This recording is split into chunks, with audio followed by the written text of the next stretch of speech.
சிவவாக்கியர் எழுதிய சிவவாக்கியம். சித்தர்கள் என்பவர்கள் தமிழ் இனத்தினுடைய, உலகத்தினுடைய புதையல்கள், பொக்கிஷங்கள். சித்தர் மரபு என்பது தனித்த மானுட இனத்திற்கு வேறுபட்ட ஒரு மரபு அல்ல. அதுதான் உண்மையான மனுக்குலத்தின் மரபு. சித்தர்கள் மனித வாழ்க்கைக்கு வேறுபட்டவர்களோ மாறுபட்டவர்களோ அல்ல.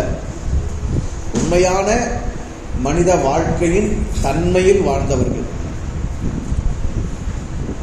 ஏன்னா பொதுவாக நாம் சித்தர்கள் என்றாலே அவர்கள் துறவிகள், அவர்கள் ஞானிகள், அவர்கள் மகான்கள், அவர்கள் சில சித்துக்களை செய்தவர்கள், வித்தைகளை கற்றவர்கள், அவர்கள் மனுக்குலத்தின் மானுட வாழ்க்கையின் இயல்புக்கும் மரபுக்கும் தூரமானவர்கள் என்கிற கருத்து நம் உள்ளத்தில் பதியப்பட்டிருக்கிறது. ஆனால் உண்மை அப்படி இல்லை. ஒரு மனிதன் இயல்பாக யதார்த்தமாக நடைமுறையில் மனிதனாக படைக்கப்பட்டதின் நோக்கம் அறிந்து மனித தன்மையின் முழுமையை உணர்ந்து வாழ்ந்தால் அந்த வாழ்க்கை தான் சித்த வாழ்க்கை. நம்மெல்லாம் மனிதரை போல் வாழ்கின்றவர்கள், அவர்கள் மனிதராகவே வாழ்ந்தவர்கள். நம்மெல்லாம் யாரு? மனிதரை போல் வாழ்கின்றவர்கள், அவர்கள் மனிதராகவே வாழ்ந்தவர்கள்.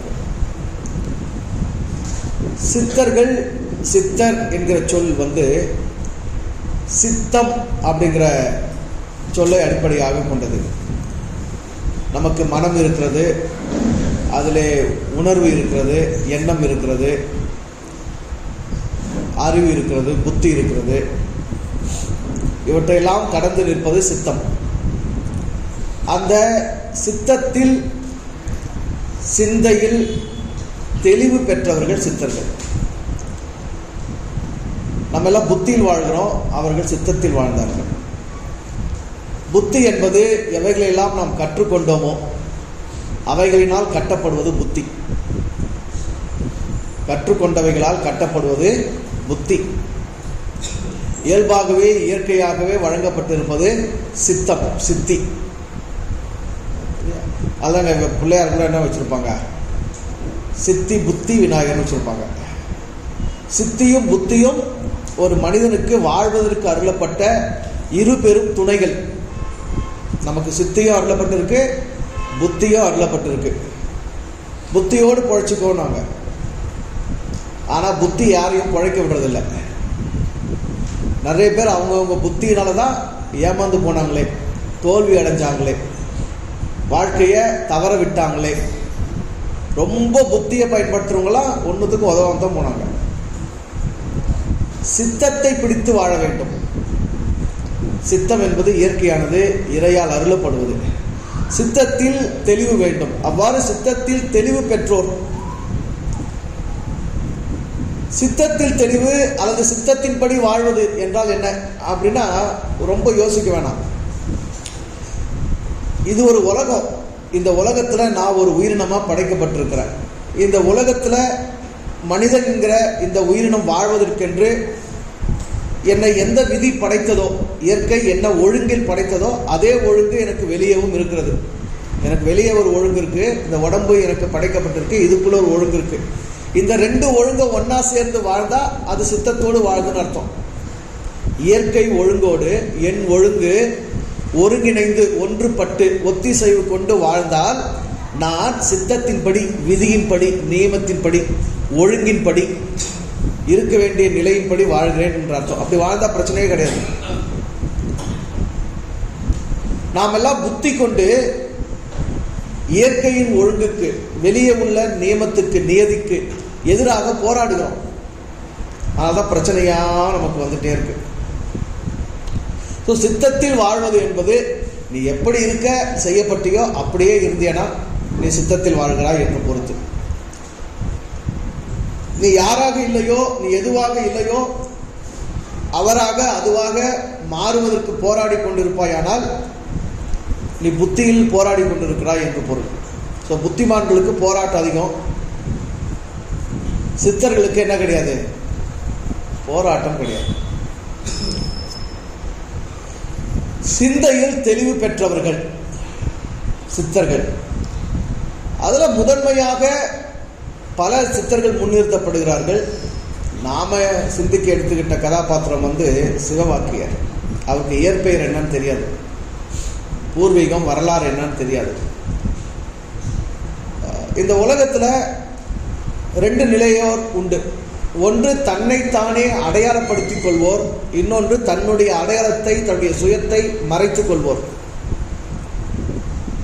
திருக்குறள் என்னும் ஒரு இலக்கியம் உலகத்துக்கே பொதுமறையாக அறியப்பட்டிருக்கிறது, அனைவராலும் ஏற்கப்பட்டிருக்கிறது. அதிலே சாதி இல்லை, மதம் இல்லை, இனம் இல்லை, மொழி இல்லை,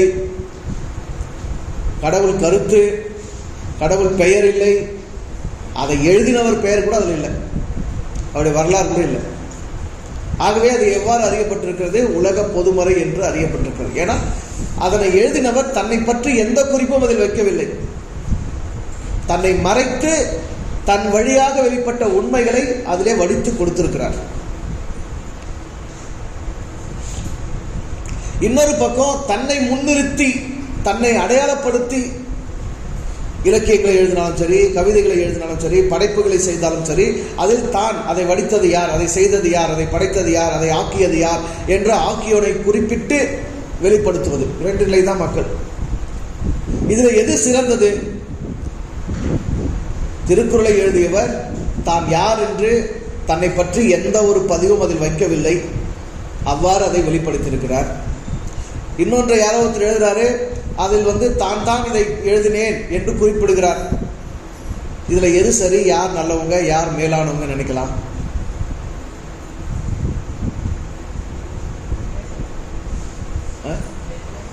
ரெண்டுமே சரிதான். எதனால ரெண்டுமே சரிதான்?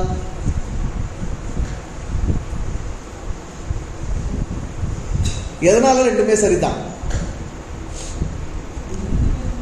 ஒருவர் இந்த உலகத்தின் உண்மையை உய்த்துணர்கிறார், அந்த உண்மையை அவர் வெளிப்படுத்துகிறார், அந்த உண்மையில் ஒன்றாக தன்னையும் அவர் சங்கமம் படுத்திக் கொள்கிறார், அடையாளப்படுத்திக் கொள்கிறார். ஆகவே தனித்த ஒரு உண்மையாக தன்னை காட்ட விரும்பவில்லை. இன்னொருவர் இந்த உலகத்தின் ஒரு உண்மையை எடுத்துணர்த்துகிறார், அந்த உண்மையில் தானும் ஒரு உண்மை அங்கம் என்று அவர் அறிகிறார். ஆனால் அந்த தனித்த உண்மை, தனித்த அடையாளம் ஒன்றையும் பதிவு செய்கிறார். நான் இந்த உலகத்தின் ஒரு அங்கம், அவ்வளவுதானே, இந்த உயிரினத்தின் ஒரு அங்கம். இந்த உயிரினங்களின் இந்த உலகத்தின் உண்மையை எடுத்து இயம்பும் போது, அதை எடுத்து இயம்புகிற நான், இந்த உலகத்தின் உண்மையை உரைக்கிற நான், அதனோடு நானும் இருக்கிறேன். ஆகவே எனக்கு ஒரு தனி அடையாளத்தை பதிக்க வேண்டியதில்லை என்கிறது ஒரு கருத்து, அது ஒரு சிந்தனை. இன்னொரு பக்கம் நான் இதை எடுத்து இயம்புகிறேன், எடுத்து உரைக்கிறேன். ஒரு உண்மை இருக்கிறது, அந்த உண்மையை நான் எடுத்து உரைக்கிறேன், அந்த உண்மையில் நானும் ஒரு அங்கம்.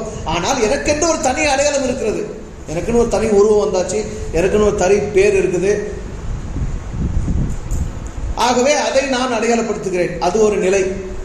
இரண்டுமே அவசியமானவை தான். எல்லாருமே திருக்குறள் மாதிரி பண்ணிட்டா நாம தனித்த அடையாளங்கள், தனித்த அந்த நிலைப்பாடுகளை அறிய முடியாது. ஆகவே ஒரு சிலர் தனித்த அடையாளங்களை மறைத்து உண்மையோடு ஒன்றிவிட்டார்கள், சிலர் உண்மைகளை வெளிப்படுத்தி தன்னுடைய தனித்த அடையாளங்களையும் அதிலே பதித்து சென்றார்கள். இவர் யாரு? இவர் எப்படிப்பட்டவர்னா திருவள்ளுவர் மாதிரி தான் யாருங்கிறதையோ, தன் வரலாறையோ, தன் குடும்ப பின்னணியோ, தன்னுடைய இயற்பெயரையோ எதையுமே வெளிக்காட்டாம சிவவாக்கியம் என்கிற தலைப்பில் அவர் தன்னுடைய கருத்துக்களை, தத்துவங்களை ஒழுங்கமைவு செய்திருக்கிறார். சிவவாக்கியம் என்பது என்ன? சிவனை பற்றிய வாக்கியமா என்றால் இல்லை. ஏனென்றால் அவர்கள் காலத்தில் சிவன் என்பது இன்றைக்கு நாம் நம்முடைய காலத்தில் நினைத்துக் கொண்டிருக்கிற நிலையில் இருக்கவில்லை. இன்னைக்கு சிவன்னா யாரு? தலையில் பாம்பு வச்சுக்கிட்டு, கழுத்தில் பாம்பு சுற்றிக்கிட்டு, தலையில் வந்து பிறை நிலா வச்சுக்கிட்டு, கங்கை நதி ஓட்டிட்டு, குடுமையை போட்டுக்கிட்டு, சடாமுடி வச்சுக்கிட்டு, திருநீரை பூசிக்கிட்டு, ருத்ராட்சி மாலையை போட்டுக்கிட்டு, ஒரு கையில் சூளத்தையும் ஒரு கையில் உடுக்கையும் வச்சுக்கிட்டு, ஒரே கையில் தானே உடுக்க சூளம், ஒரே கை தானே உடுக்கை, சூளத்தில் தான் உடுக்க, அப்படி தானே? ஒரு கையை ஆசீர்வாதம் பண்ணிக்கிட்டு,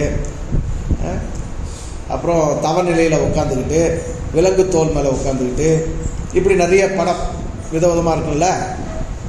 அந்த நிலையில் அன்னைக்கு சிவன் என்பது இருக்கவில்லை. அந்த அந்த அந்த சிவத்தை எண்ணிய வாக்கியம் இது இல்லை. அதை முதல்ல மனசில் பதிச்சுங்க. சிவனாவே நிறைய பேருக்கு அலர்ஜி. கிறிஸ்தவங்களுக்கு அலர்ஜி, முஸ்லீம்களுக்கு அலர்ஜி, இந்துக்களுக்கு பிரச்சனை இல்லை, சரிதானே? சிவன் என்பது எந்த ஒரு மனிதனை குறித்ததும் அல்ல. சிவ வாக்கியம் என்று ஏன் இவர் பதிவு செய்திருக்கிறார் என்றால், உள்ளே அவர் பேசியிருப்பதெல்லாம் உண்மைகளை பற்றிய அறிவு தெளிவு. உண்மைக்கு இன்னொரு பேர் சிவம். இப்படிதான் இருக்குதுன்னு ஒரு உண்மை இருக்குல்ல, மாறாத ஒரு உண்மை இருக்குல்ல, சத்தியம்னு சொல்வோம் நாம். அதை மாறாதது, அதுக்கு பேர் சத்தியம், அது உண்மை. அந்த உண்மைக்கு ஒரு பேர் சிவம். அன்புன்னு சொல்வீங்கல்ல, அன்புக்கு இன்னொரு பொருள் சிவம். அப்ப இது என்ன சொல்லலாம்? அன்பு வாக்கியம், உண்மை வாக்கியம், உயிர் வாக்கியம். சிவ வாக்கியம் என்பது என்ன? அன்பு வாக்கியம், உண்மை வாக்கியம், உயிர் வாக்கியம். இந்த உலகம் ஒரு பேர் உண்மையில் இயங்கிக் கொண்டிருக்கிறது, பேர் அன்பால் இயங்கிக் கொண்டிருக்கிறது, பேர் ஆற்றலால் இயங்கிக் கொண்டிருக்கிறது. ஒரு பேருயிர் இதனை எல்லாம் இயக்கிக் கொண்டிருக்கிறது. அவைகள் எல்லாம் எவ்வாறு இருக்கிறது என்பதை ஆழ்ந்து உணர்ந்து அறிந்து வெளிப்படுத்தி இருக்கிறார் இந்த வாக்கியம். ஆகவே அந்த உண்மைகளை பற்றிய சொற்கள், அந்த உண்மைகளை சொற்களால், வார்த்தைகளால் வடிவமைப்பு செய்திருக்கிறபடினால் அவைகளுக்கு சிவவாக்கியம் என்று பெயரிட்டிருக்கிறார். ஆம், அது சிவ வாக்கியம் தான். அது உண்மையின் வாக்கியங்கள். உண்மையை தவிர, நான் சொல்வதெல்லாம் உண்மை, உண்மையை தவிர வேறொன்றும் இல்லைன்னு நீதிமன்றத்தில் கூண்டில் ஏறி சொல்லுவாங்கல்ல, அதை தான் இவரு சொல்றார். என்னுடைய வாக்கியங்கள் என்னுடைய வாக்கியங்கள் அல்ல, அது சிவத்தின் வாக்கியங்கள். இயேசுநாதர் ஒரு இடத்துல சொல்வார், நான் சொல்லுகிறவைகள் என்னுடைய சொற்கள் அல்ல, என்னுடைய வார்த்தைகள் இல்லை, நான் சுயமாக ஒன்றையும் பேசுவதே இல்லை, என் பிதா எனக்கு என்ன காண்பிக்கிறாரோ அவைகளையே நான் பேசுகிறேன். அப்புறம் என்ன சொல்ல வர்றாரு? இருக்கிற உண்மையை உண்மையா பேசுறதே தவிர நானா என் சொந்த வார்த்தை ஒண்ணு என்ன பண்ணவே இல்லை, நான் சுயமா ஒன்னையும் பேசவே இல்லைங்கிறார்ல, அதை சொல்றாரு. இனி நீங்கள் படிக்க போகிற இந்த கருத்துக்கள், தத்துவங்கள், செய்யுள் அல்லது இலக்கியம், பாடல், இவைகள் எல்லாம் நீங்கள் சந்திக்க இருப்பது என்ன அல்ல, இருக்கும் உண்மைகளை நீங்கள் சந்திக்க போகிறீர்கள். உண்மையை உண்மையாகவே எழுதியிருக்கிறேன். உண்மையை தவிர வேறு எதையும் நான் எழுதவில்லை. என்னுடைய கற்பனைகளை நான் அதில் எழுதவில்லை, என்னுடைய சுய எண்ணங்களை நான் அதில் எழுதவில்லை. உண்மையை உண்மையாகவே எழுதியிருக்கிறேன். ஆகவே அதற்கு சிவ வாக்கியம், சிவத்தை பற்றிய, சிவமே அருளிய, சிவமாகவே இருக்கிற, உண்மையாகவே இருக்கிற வாக்கியம் அது. உண்மை அப்படித்தான் இருக்கிறது. நான் அதை கூட்டவில்லை, நான் அதை குறைக்கவில்லை, நான் அதற்கு ஏற்றம் தரவில்லை, நான் அதை இரக்கம் செய்யவில்லை. இருப்பதை இருப்பதாகவே எழுதியிருக்கிறேன். பைபிளில் கடைசியாக முடிக்கும் போது சொல்லியிருப்பாங்கல்ல, இந்த புத்தகத்தில் சொல்லியுள்ள வாக்கியங்களோடு ஒன்றை கூட்டினாலும் ஒன்றை குறைத்தாலும் இந்த புத்தகத்தில் சொல்லியுள்ள வாதையெல்லாம் அவன் மேல் வரும்னு சொல்லியிருப்பாங்கல்ல. என்ன சொல்ல வராங்க? என்ன சொல்ல வராங்க? இந்த புத்தகத்தில் எழுதியிருப்பவை என்னுடைய சொப்பனம், நான் கண்ட கனவு. அப்படித்தானே? அந்த புத்தகம் ஆரம்பிக்கணும், அப்படிதான் ஆரம்பிக்கும். யோவான் கண்ட சொப்பனம், நான் கண்ட கனவை எழுதியிருக்கிறேன். இந்த கனவின் மீது, இந்த கனவின் நான் கண்ட இந்த கருத்துக்கள் மீது ஒன்றையும் கூட்டவும் கூடாது, குறைக்கவும் கூடாது.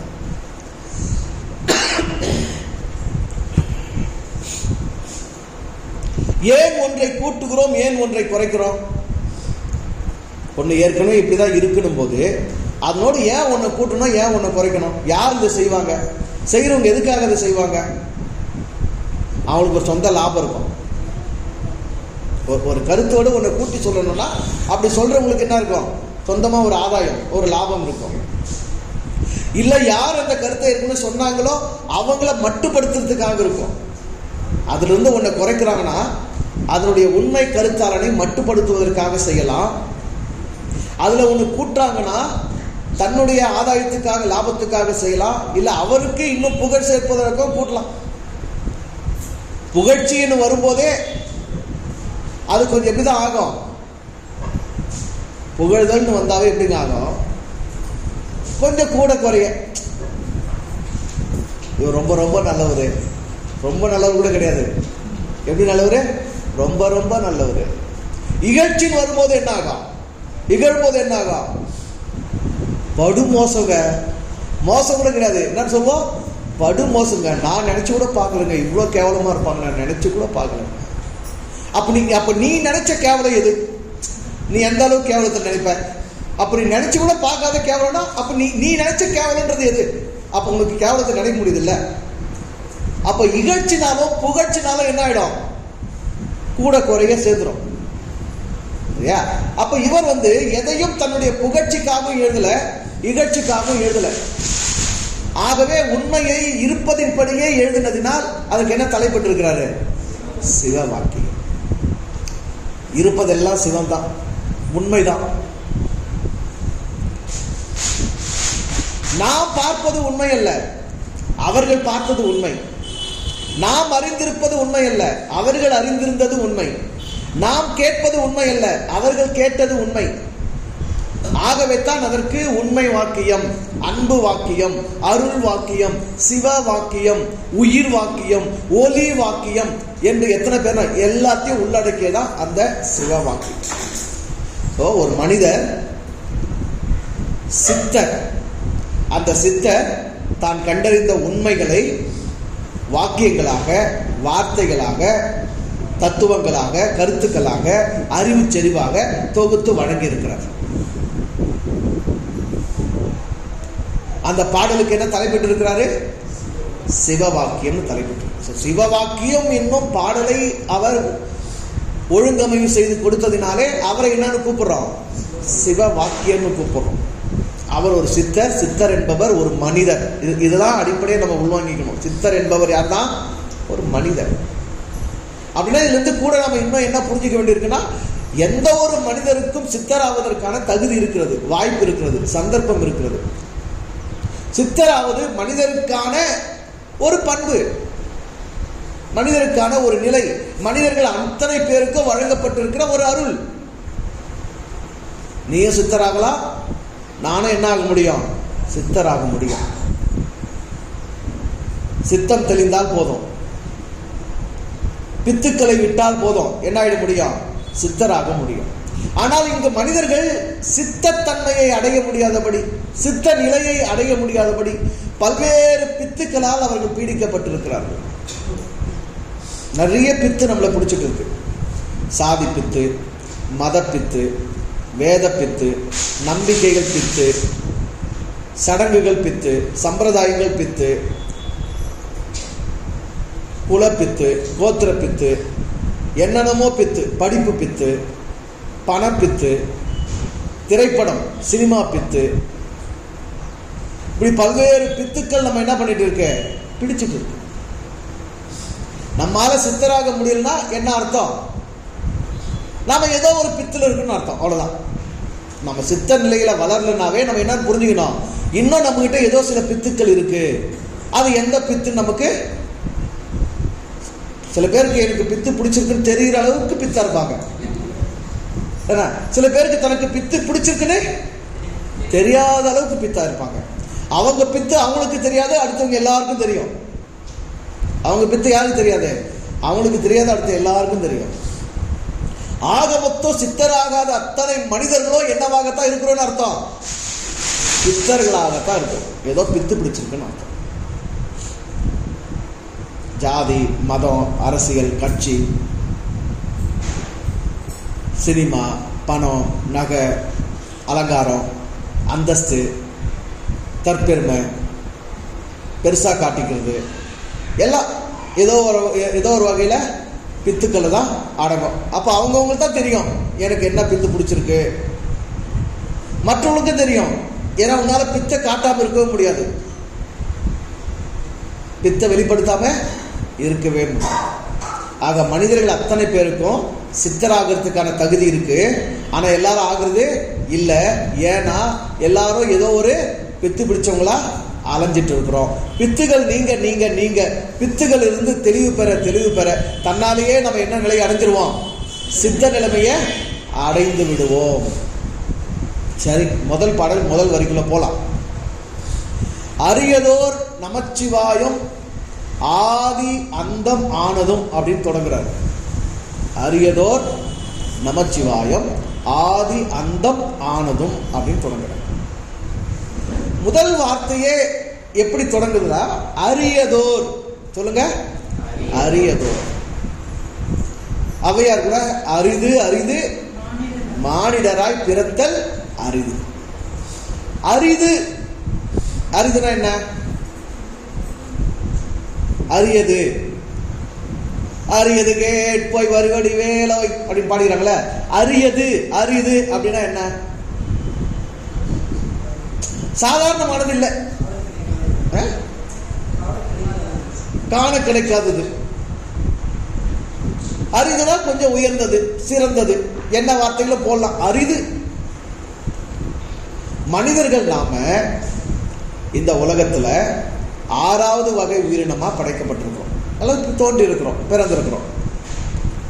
நம்ம கீழே 5 வகை உயிரினங்கள் இருக்கு. எல்லாத்துக்கும் மனம் இருக்கு, ஆனால் எல்லா மனமும் வளர்ச்சி பெற்ற மனம் இல்லை. 6ஆம் அறிவு என்பது மனம் வளர்ச்சி பெற்று மனதால் வாழும் உயிரினம் என்பதனால்தான், அந்த மனதில் வாழக்கூடிய நிலை என்பதனால்தான் 6வது நிலை, 6வது அறிவு. முதல் அறிவு என்பது உடம்பால் உற்றுணர்ந்து அறிந்து கொள்வது. 2வது அறிவு என்பது நாவால் சுவைத்துணர்ந்து அறிந்து கொள்வது. 3வது அறிவு என்பது மூக்கால் நுகர்ந்துணர்ந்து அறிந்து கொள்வது. 4வது அறிவு என்பது கண்களால் கண்டுணர்ந்து அறிந்து கொள்வது. 5வது அறிவு என்பது காதுகளால் கேட்டுணர்ந்து அறிந்து கொள்வது. 6வது அறிவு என்பது மனதால் உணர்ந்து அறிந்து கொள்வது.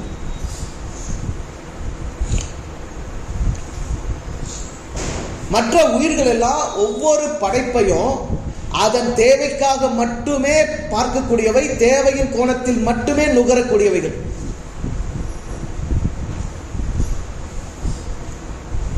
நாய்க்கு கண்ணுக்கு முன்னாடி எவ்வளவு பொருள் இருந்தாலும் அது எதை மட்டும்தான் தேடும்? எலும்பை மட்டும்தான் தேடும். நீங்க அதுக்கு பக்கத்தில் பட்டன் ரோஸ் வைங்க, பெங்களூர் ரோஸ் வைங்க, மல்லி, ஜாதி மல்லி வைங்க, அப்புறம் நித்திய மல்லி வைங்க, அது பாரு. இந்த நாய் பூவே பார்க்கல இன்னைக்கு, அதுதான் நாய். பூவை பார்க்கல இன்னைக்கு, ஏன்னா வச்சாலும் தெரியாது. நீங்க என்ன வச்சாலும் அதெல்லாம் பார்க்காது. ஏன்? அதுக்கு அதெல்லாம் தேவையில்லை. அதுக்கு தேவையான என்ன மட்டும்தான்? எலும்பு மட்டும்தான். தேவைக்கு மட்டுமே உயிரினங்கள் வாழ்கிறது. தேவையும் கடந்து சிந்திக்கக்கூடிய, நுகரக்கூடிய, பார்க்கக்கூடிய, அணுகக்கூடிய, அனுபவிக்கக்கூடிய திறன் உள்ள ஒரு உயிரினம் மனிதர்கள் மட்டும்தான். அப்போ அரிது என்பது உயிரினங்களுக்கு இல்லை. அரிதினை காணும் திறன், அரிதினை காணும் நிலைப்பாடு மனிதர்களுக்கு மட்டுமே உரியது. ஆனா எல்லா மனிதர்களும் அரிதானதை பார்க்கிறாங்களா? நமக்கு எல்லாமே சாதாரணம் தான். நமக்கு எல்லாமே தான் சாதாரணம். ஒரு பொழுது விடுது, பொழுது விடிஞ்சிச்சுன்னா விடிஞ்சிச்சு எழுந்துருமா? நான் விடிஞ்சா நான் எழுந்துக்கணுமா? டெய்லி தான் விடுது. சும்மா விடிஞ்சிச்சுன்ற பொழுது விடுது, அவ்வளவுதான். சோறு வச்சிருக்க, சாப்பிடுமா, சோறு பார்த்து சாப்பிடுப்பா, சாப்பிடுறது.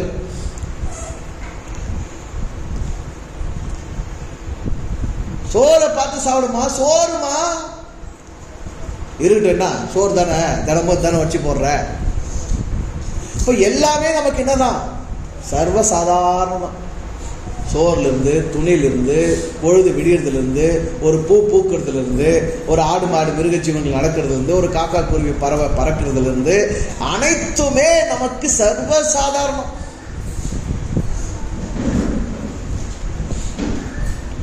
ஏன்னா நமக்கு என்ன நினைப்புனா,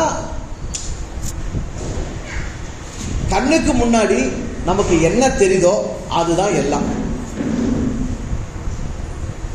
நம்முடைய கண்கள் எவைகளை காண்கிறதோ அவைகளே உண்மை என்று கருதுபவர்கள் சாதாரண மனிதர்கள். நம்முடைய காதுகள் எவைகளை கேட்கிறதோ அவைகள் தான் முழு உண்மை என்று கருதுபவர்கள் சாதாரண மனிதர்கள். நம்முடைய உடல் எவைகளை தொட்டு உணர்கிறதோ அவைகள் தான் உண்மை என்று கருதுபவர்கள் சாதாரண மனிதர்கள். ஆனால் சித்தர்கள் என்பவர்கள் அந்த புலன்களால் நுகரப்படுகிற, அனுபவிக்கப்படுகிற, காணப்படுகிற, கேட்கப்படுகிறவைகளையும் தாண்டி புலன்களுக்கு அப்பாற்பட்ட, புத்திக்கு எட்டாத உண்மையை தேடுபவர்கள். ஆகவே தான் அவர்கள் அரிதானவைகளை அடைந்தார்கள். அனைத்தையும் அரிதாகவே கண்டார்கள். அரிதினை அறியக்கூடிய ஆர்வம் உடையவர்களே சித்தர்கள் ஆனார்கள். அரிதானதை கூட அற்பமாகவே பார்க்கக்கூடிய பார்வை உடையவர்கள் பித்து பிடித்தவர்களாய் போனார்கள். இன்னைக்கு உலகத்துல சித்தர்கள் அதிகமா, பக்தர்கள் அதிகமா? சொல்லுங்க. சித்தர்கள் அதிகமா, பக்தர்கள் அதிகமா? பக்தர்கள் அதிகம். அதுதான் கோயில்களில் கூட்டம் நிறைஞ்சு வழியுது, தேவாலயங்களில் கூட்டம் நிறைஞ்சு வழியுது, மசூதிகளில் கூட்டம் நிறைஞ்சு வழியுது. எங்கெல்லாம் மூடநம்பிக்கை தலங்கள் என்று இங்க இருக்கிறதோ எல்லா இடத்துலையும் கூட்டம் எல்லாம் மோதுது. சாதா தரிசனம், சிறப்பு தரிசனம், சிறப்பு தரிசனம், விஐபி தரிசனம், இவ்வளவோ கோயிலில் போடுறான், டிக்கெட் போடுறான். காரணம் என்ன? அவ்வளவு பக்தர்கள். அவங்களுக்கு பேரே பக்த கோடிகள். எல்லாரும் வரிசையில் வருக, பக்த கோடிகள் எல்லாரும் அமைதலாய் வருக, பக்த கோடிகள் எல்லாரும் ஆலயத்தின் கோவிலின் சிறப்பு ஒழுங்கை மதித்து நடக்க. இதெல்லாம் ஏன் அனௌன்ஸ் பண்றான், ஏன் அறிவிக்கிறான்? அவ்வளோ பக்த கோடிகள். பக்த கோடிகள் என்பவர்கள் யார்? சித்தத்தை இழந்துட்டவங்க, அறியாமையில் மூழ்கி இருப்பவர்கள். அறியாமை பக்தர்கள் ஆக்குகிறது, அறிவு சித்தர்கள் ஆக்குகிறது. உனக்கு அறிவு தான் என்ன ஆகலாம்? சித்தர் ஆகலாம். அறிவை தேடினா நீ சித்தர் ஆகலாம். அறியாமையை நான்னா பக்தர் ஆகலாம். அறியாமை இருக்கும் வரைக்கும் நம்மை பக்தர்களாக இந்த மதங்கள் பிடித்து வைத்துக் கொள்ளும். அறிவு, புத்தி தெளிந்து, சிந்தை தெளிந்து, அறிவுபூர்வமான சிந்திக்க தொடங்கி அறிவார்ந்த கேள்விகளை கேட்க ஆரம்பிச்சா நீ பக்தனா இருக்க முடியாது. பக்தனா இல்லைன்னா உன்னை எந்த மதத்திலையும் அடைச்சு வைக்க முடியாது, சிறைப்படுத்த முடியாது. ஆகவே தான் இந்த சிந்தை தெளிந்த இந்த சித்தர்கள், அறிவயப்பட்டவர்கள், அரிதினை ஆழமாக ஆராய்ந்தவர்கள் எந்த மதத்திலேயும் அவர்களை சிறைப்படுத்த முடியவில்லை, அவர்கள் சிறைப்பட்டு இருக்கவில்லை. திருமூலருக்கு எந்த மதம்? மதமே இல்லை.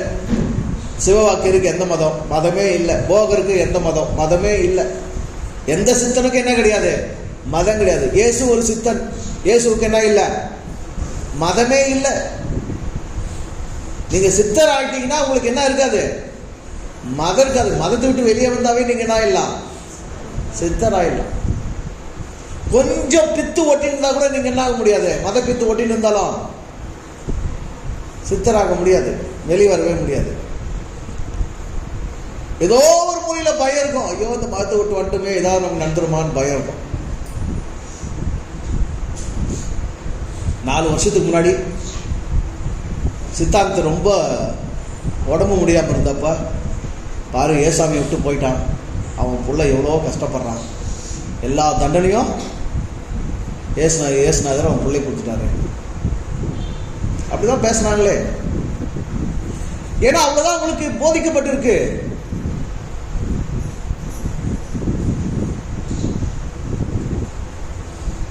கிறிஸ்தவ மதத்துக்கு வெளியே போனா ஏசு என்ன பண்ணுவாரு? வாதை, சாபம், நோய், பிணி, தண்டனை எல்லாத்தையும் கொடுப்பாரு. போன ஆண்டு இதே அக்டோபர் மாதம், போன ஆண்டு இதே அக்டோபர் மாதம் பணமே இல்லாம ரொம்ப கஷ்டப்படுறேன்.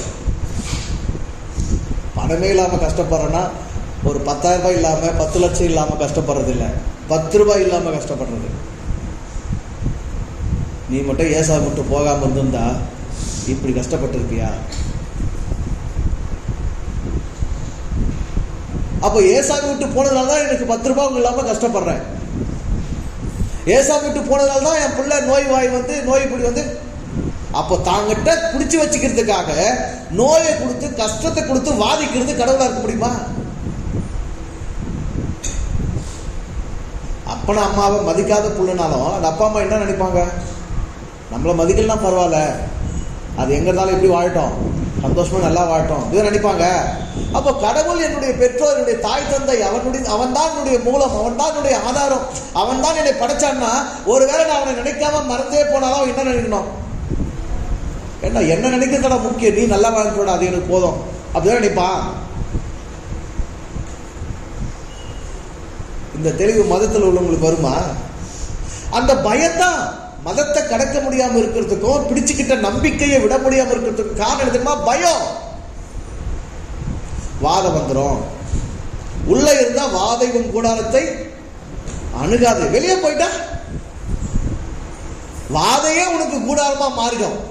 உள்ள இருந்தா வாதை உன் கூடாரத்தை அணுகாது. கிறிஸ்தவ மதத்துக்குள் இருந்தா வாதை உன் கூடாரத்தை அணுகாது. மதத்தை விட்டு நீ வெளியே போயிட்டேன்னா வாதையே உனக்கு கூடாரமா இருக்கும். அப்ப எவனா போவானா? ஏன் போக மாட்டேங்கிறாங்க? ஏக வரமாட்டேங்கிறாங்க?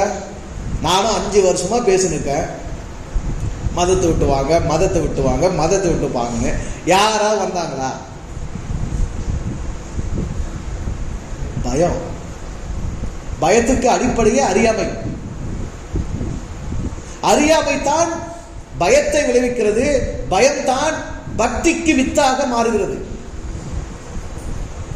சித்தர்கள் என்பவர்கள் அறிவு வயப்பட்டவர்கள், அறியாமையிலிருந்து தங்களை விலக்கிக் கொண்டவர்கள், அரிதானவைகளை ஆராய்ந்து அறிய முற்பட்டவர்கள், ஒவ்வொன்றிலும் உள்ள அரிதை அவர்கள் கண்டார்கள். நாமெல்லாம் ஒரு பூவை பார்க்கிறோம் அப்படின்னா அது ஒரு பூ.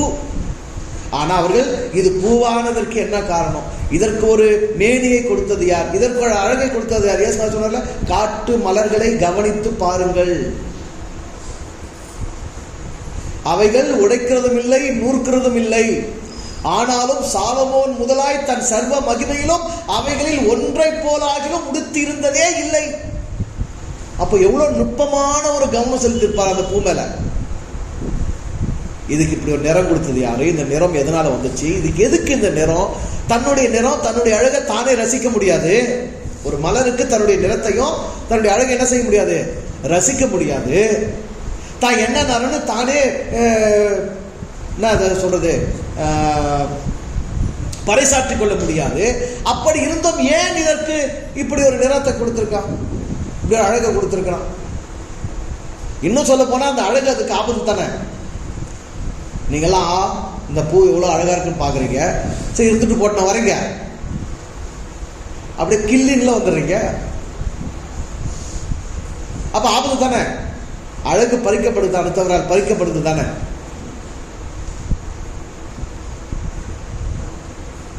பின் ஏன் அதற்கு கொடுத்தார்? அப்ப கவனித்து பாருங்கள் என்பது என்ன? நாம் எல்லாம் தோற்றத்தில் மயக்கம் அடைகிறவர்கள் மனிதர்கள். நாம் யாரு? தோற்றத்தில் மயக்கம் அடைகிறவர்கள். அந்த பார்வையிலேயே நாம விழுந்துட்டோம். பார்த்தோம் அவ்வளவுதான், அதிலே மயங்கிட்டோம்.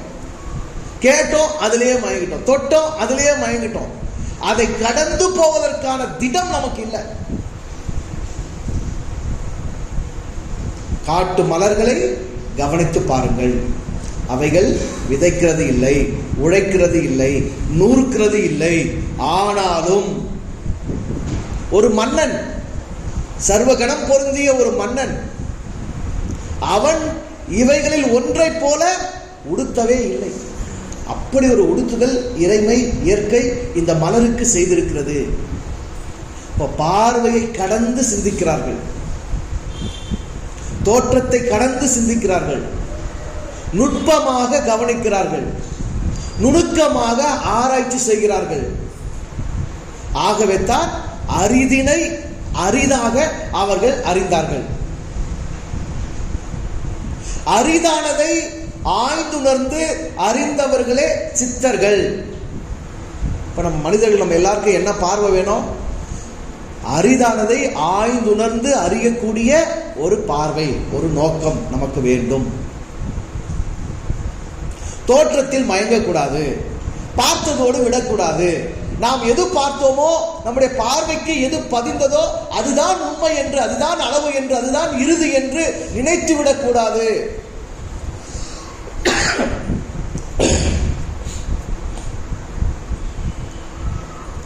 அரிது என்றாலே நம்முடைய பார்வைக்கு அப்பாற்பட்டது, புலன்களுக்கு அப்பாற்பட்டது. புலன்கள் என்றாலே, புலன்கள் எத்தனை தான்?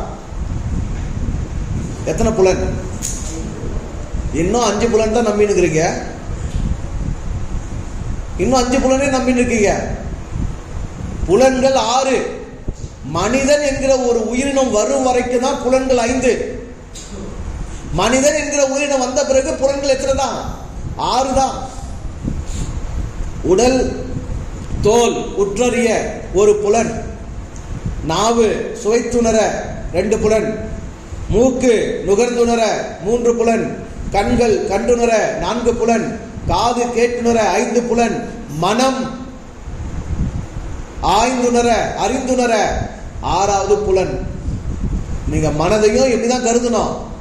புலனாக. மனம் ஒரு புலன் தான். மற்ற உயிரினங்கள் 5 புலன்கள் கொண்டு வாழ்கிறது, மனிதன் 6வது புலனாகிய மனதை கொண்டு வாழ்கிறான். அப்ப அந்த மனதின் புலன் என்ன? கவனித்தல், நுட்பமாக ஆராய்தல். மற்ற உயிர்கள்லாம் பூவா பார்த்து போவோம், நக்கிட்டு போவோம், இல்ல பார்த்துட்டு கடந்து போவோம். ஆனா மனிதன் என்ன செய்ய முடியாது? அப்படி போக முடியாது. அவன் கண்ணுக்கு தெரிபவை, காதுகளால் கேட்கப்படுபவை, மூக்கால் நுகரப்படுபவை, நாக்கால் சுவைத்துணரப்படுபவை, உடலால் தொட்டுணரப்படுபவை, அதனை கடந்து சிந்திக்கக்கூடியவன், அதனை கடந்து இருக்கக்கூடிய உண்மையை ஆராயக்கூடியவன். உண்மைதான் அரிதானது. அரிது எது? உண்மை. அரிது எது? உயிர். அரிது எது?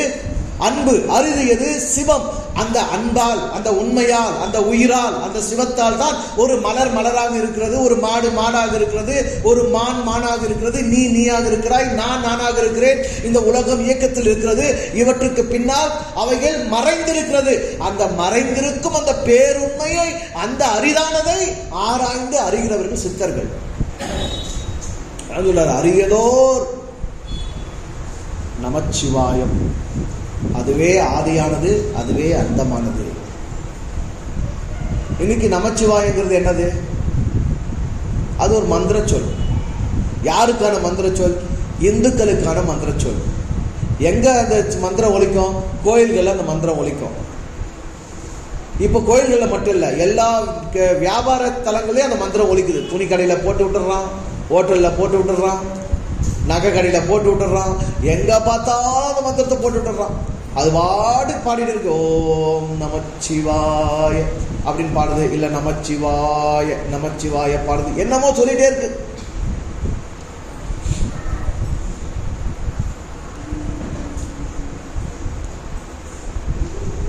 அரியது என்பது அனைத்திலும் உள்ளது. அரியது அற்ற ஒரு உயிரினம் உலகத்தில் இல்லை, ஒரு படைப்பு உலகத்தில் இல்லை. நீ ஒரு அரிது, நான் ஒரு அரிது. நீ காண்பவை எல்லாம் அரிது, நான் காண்பவை எல்லாம் அரிது. உன்னால் அனுபவிக்கப்படுகிற அனைத்தும் அரிதுதான். ஒவ்வொன்றுக்குள்ளும் அரிது மறைந்திருக்கிறது. நீ அற்பமாவும் பார்க்கலாம், அரிதாவும் பார்க்கலாம்.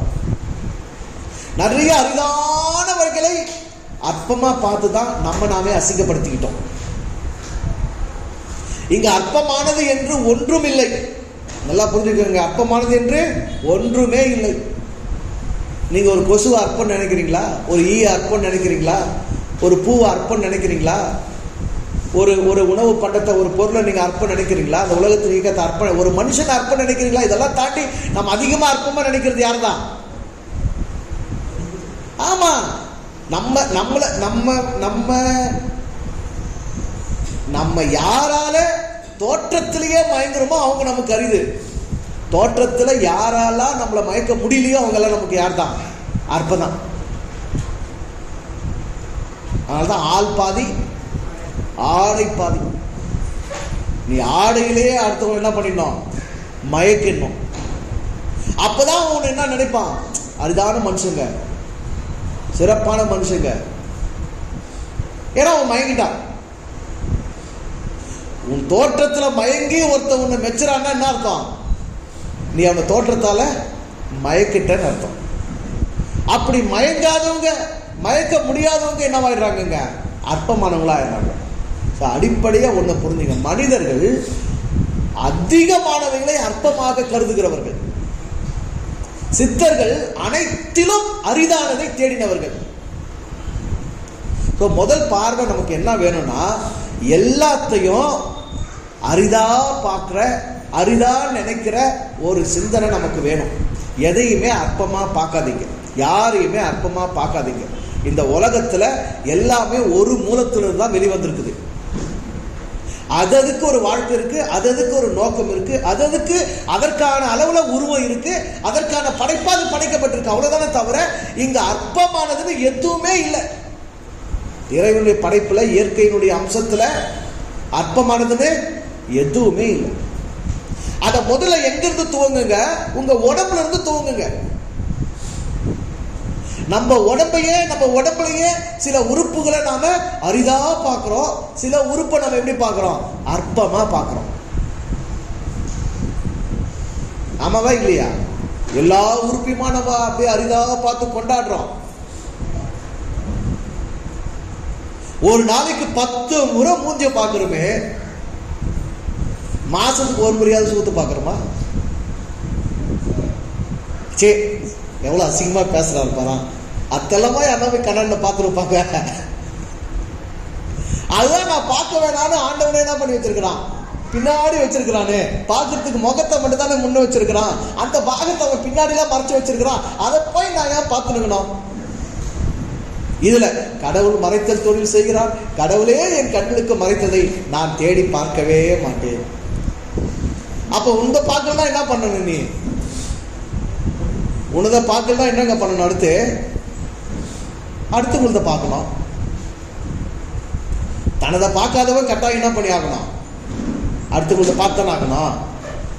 ஏன்னா நீ ஏன் பார்க்கவே மாட்டேங்கிறனா அற்பமா கருது. முகத்தை அரிதா கருதுற அளவுக்கு மற்ற உறுப்புகளை நம்ம என்ன நினைக்கிறோம்? அற்பமா கருதுறோம். மனிதன் தன் உடலின் உறுப்புகளையே அற்ப உறுப்புகள், அரிதான உறுப்புகள்னு வேறுபடுத்தி வச்சிருக்கிறோம்.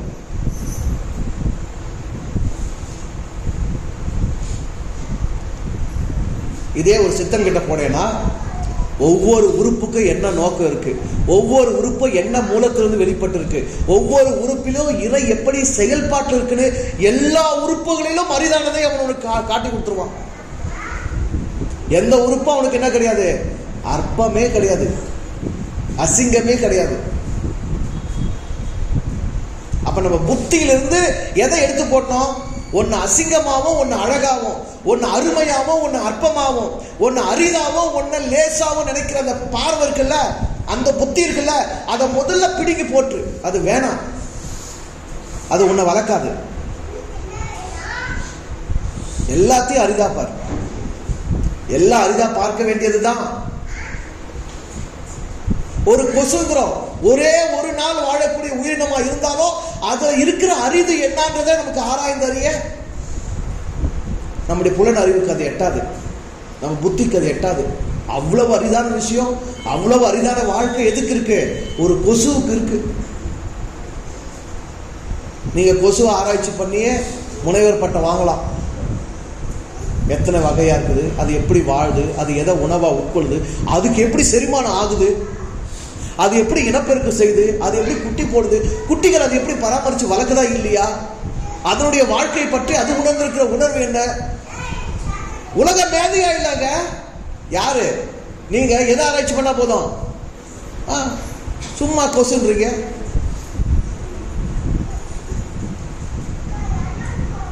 பெரிய உருவம் கொண்ட யானை, ஆனா சின்ன எறும்புக்கு பயந்துதான் என்ன பண்ணோம் ஆகணும். வீழ்த்த முடியுமே? யானை விழுமா வீழாதா? சின்ன எறும்பால யானை விழுமா வீழாதா?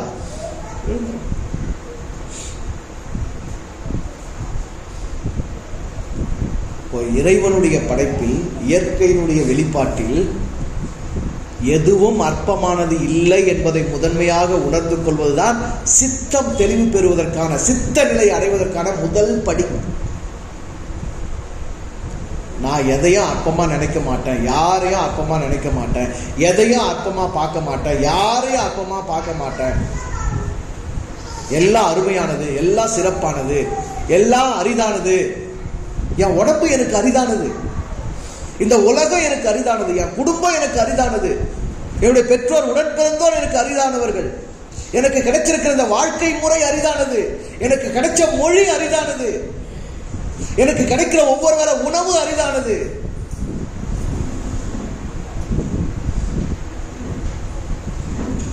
உனக்கு உனக்கு ஒத்து போறது ஒத்து போகாதது, ஒத்து போறங்க ஒத்து போகாதவங்க வேற நிலை. ஒத்து போனாலும் ஒத்து போகிறதுனால அற்பம் கிடையாது. எதுவும் என்ன கிடையாது? அற்பமானது கிடையாது. அந்த ஒரு பொருளை, ஒரு படைப்பை, ஒரு மனுஷரை அந்த கேவலமா, இழிவா, அற்பமா, லேசா, ஏனோதானோன்னு, அது எதுவோ அசிங்கமா அப்படி பார்க்கிற ஒரு பார்வை இருக்கு பாரு, அதை முதன்மையா நீக்கிடுறது தான் சித்தத்துக்கு நீங்க முதலடி எடுத்து வைக்கிறீங்கன்னு அர்த்தம். ஏன்னா இந்த முழு பிரபஞ்சமும் எந்த விதமான ஈடு இணையற்ற தன்மையில, ஒண்ணுக்கொன்னு நிகரற்ற தன்மையில கடவுள் என்ன மூலத்திலிருந்து, இறைமை என்ன மூலத்திலிருந்து வெளிப்பட்டு இருக்கு. எல்லாத்துக்கும் உயிர் ஒண்ணுதான், ஆற்றல் ஒண்ணுதான், இயக்கம் ஒண்ணுதான், அது எதுவா இருந்தாலும் சரி. அப்போ அந்த அந்த அந்த நிலையை முதன்மையாய் உணர்வதுதான் சித்தம் தெளிகிற முதல் நிலை. அதுதான் உண்மை. அந்த உண்மையை உணர்வதுதான் முதல் படி. அந்த உண்மையே உணராம நீங்க என்னத்தை அரிதா அறிய முடியும்? அரிதானது என்று ஒன்று இல்லாமல் இங்கே அகிலத்திலே இயக்கத்தில் இருக்கக்கூடிய ஒரு படைப்பு எது? கல்லுன்றோம், பாறைங்கிறோம், உயிரற்ற பொருளுங்கிறோம். அது ஒரு படைப்பு, சரிதானே? அதுவும் ஒரு வெளிப்பாடு இந்த உலகத்தில் இருக்குது. அது அற்பம். கல்லு தானே, பாறை தானே.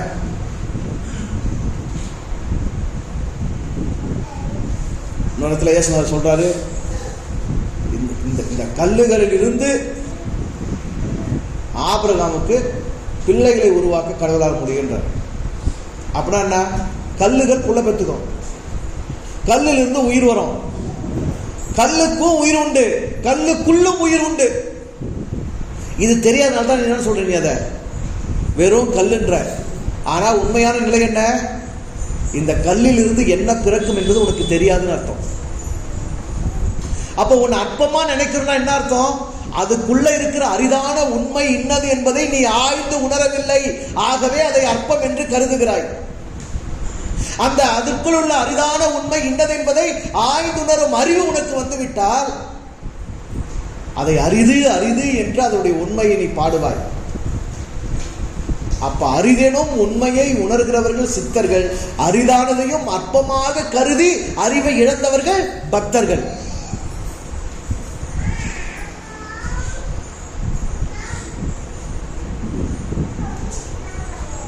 அந்த அறிவை இழந்த பக்தர்களின் நிலைமை என்ன? இவன் உயிருள்ளதை மதிக்கல, பெற்றோரை மதிக்கல, கூட பிறந்தவங்கள மதிக்கல, மனுஷரை மதிக்கல, அரிதானவைகளை இவன் மதிக்கல. அதனால இவன் புத்தி இவனை எங்க கொண்டு போய் நிறுத்திச்சு தெரியுமா? ஒரு கல்லு வச்சிருக்கிறான், கருப்பா ஒரு கல்லு வச்சிருக்கிறான், அங்க போய் போட்டுக்கிறான். சாஸ்திரம் உன் புத்தி எங்கடா கொண்டு போச்சு? உன்ன உயிரோடு இருக்கிற அரிதா மதிக்க வேண்டிய எல்லாத்தையும் அற்பமா நினைச்ச, ஆனா உன் புத்தி உன்னை எங்க கொண்டு போய் விடுச்சு? இப்போ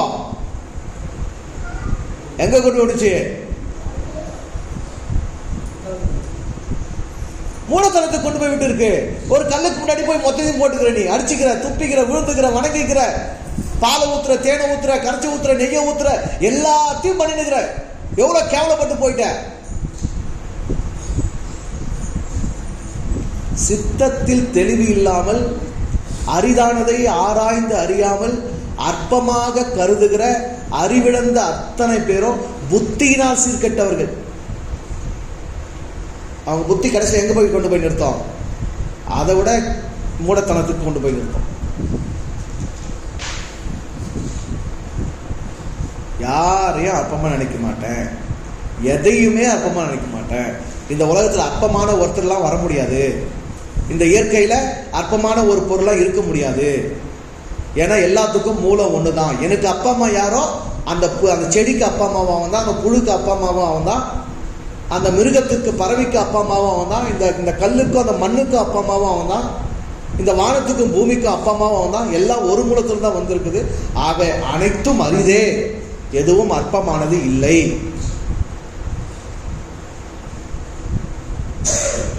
இதுதான் முதன்மையா நம்ம புத்தி கெட்ட வேண்டிய விஷயம். என்னுடைய உடலில் கூட எந்த உறுப்பையும் ஒன்றை அரிதானது என்றும் ஒன்றை அசிங்கமானது என்றும் அற்பமானது என்றும் நான் நினைக்க மாட்டேன். எல்லா உறுப்புகளுக்கும் அதனதன் அளவுல ஒரு முக்கியத்துவம் இருக்கு. அதுக்குன்னு ஒரு வேலை இருக்கு, அதுக்குன்னு ஒரு நோக்கம் இருக்கு. எந்த உறுப்பினாலும் இந்த உடலின் சமநிலை கெட்டு போயிடும். எனக்கு தெரியாது. நுண்ணுயிரிகளின் தொகுப்பு என்னுடைய உடல். எத்தனை கோடி நுண்ணுயிர்களுக்கு தெரியுமா உடம்புல?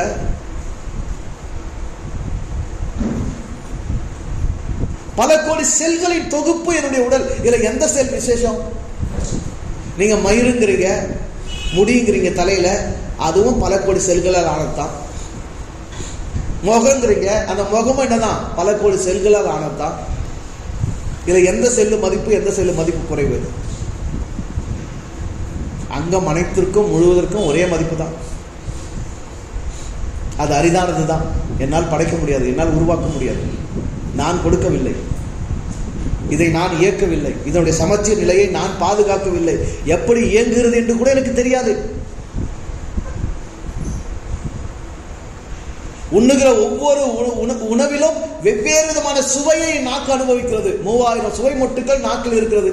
அது எப்படிதான் அந்த சுவை உணருது? எவ்வளவு சுவை மொட்டுகள், அது என்ன மாதிரி வேலை செய்து, அந்த சுவையை எப்படி இருக்குது, அதை எப்படி எனக்கு உணரக்கூடிய அந்த உணர்வை என் மூளையில பதிவு செய்து. சில சுவைகள்லாம் பதிவானது, அதை நினைச்சாலே நாக்கில் எச்சு ஊறுது. இதெல்லாம் எப்படி நடக்குதுன்னே எனக்கு தெரியாது. அப்படி இருக்கும்போது எதை நான் அற்பம் என கருதுவது, எதை நான் ஏன்னா அற்பம்னு நினைச்சிட்டேன்னா அதை தொடர்ந்து அடுத்து வருவது என்னது? அவமதிப்பு. ஒன்னு அற்பம் நினைச்சிட்டேன்னா அதை தொடர்ந்து என்ன வரும்? அவமதிப்பு வரும்.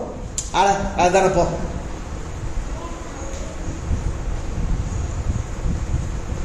வீட்டுக்கே வரவங்க அரிதானவங்க அப்படின்னு ஒருத்தர் நினைச்சோம்னா அந்த வரவேற்பு எப்படி இருக்கும்? அற்பமானவங்க நினைச்சோம்னா அந்த வரவேற்பு எப்படி இருக்கும்? மாறுதானே? அப்ப அரிது என்று கருதுவதற்கு அரிது என்று நாம் எதனை கருதுகிறோமோ அதனை நாம் எவ்வாறு அணுகுகிறோம் என்பதோ, அற்பம் என எதை நாம் கருதுகிறோமோ அதை நாம் அணுகுகிற விதமே மாறுது. அணுகிற விதம் மாறினா அதனோடு நமக்கு ஏற்படுகிற அனுபவமும் மாறும். வாழ்க்கை வெறும் அனுபவத்துக்காக தான். அப்ப நல்ல அனுபவங்கள் நமக்கு கிடைக்கணும்னா முதல்ல சிந்தனையில அற்பங்கிறத அழிச்சிருங்க. இறைவனுடைய வெளிப்பாடுகளில், இயற்கையின் வெளிப்பாடுகளில் ஒன்று கூட என்ன கிடையாது? அற்பமானது கிடையாது. எல்லாம் அரிதானதால் தான் அவைகள் ஆக்கப்பட்டிருக்கிறது. அரிதான வகையில் தான் அவைகள் இயங்கிக் கொண்டிருக்கிறது.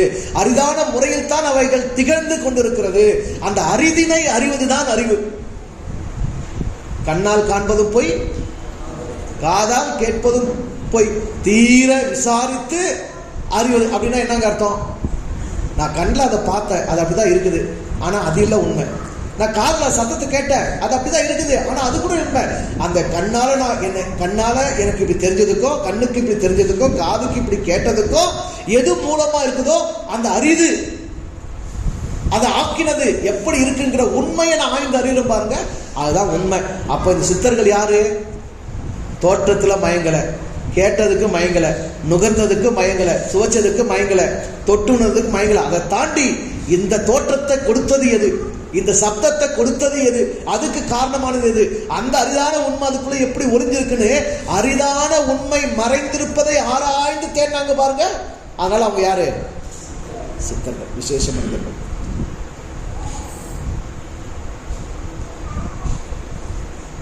நாமளும் பல நேரங்களில் சித்தர்களாக வாழ்கிறோம், பல நேரங்களில் பக்தர்களாக வாழ்கிறோம். சிலதை மட்டும் நோண்டி நோண்டி ஆராய்ச்சி பண்ணுவோம். அப்பெல்லாம் நம்ம யாராயிடுறோம்? சித்தர்கள். அதுவும் நம்ம சொந்த வாழ்க்கையை நம்ம நோண்ட மாட்டோம், ஆராய மாட்டோம். அடுத்தவங்க வாழ்க்கையை நோண்டுவோம், ஆராயும் பாருங்க. 1000 கேள்விகளை தொடுப்போம் அடுத்தவங்க வாழ்க்கை மேல. நம்ம சொந்த வாழ்க்கை மேல கேள்வியே கேட்க மாட்டோம்.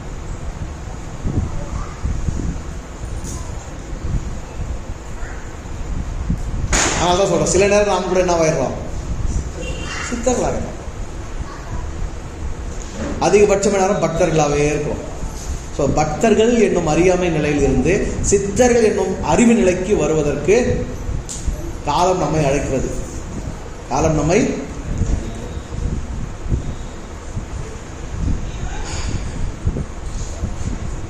அனைத்தையும் அரிதானதாகவே காணும் கண்டு நமக்கு உண்டாகட்டும்.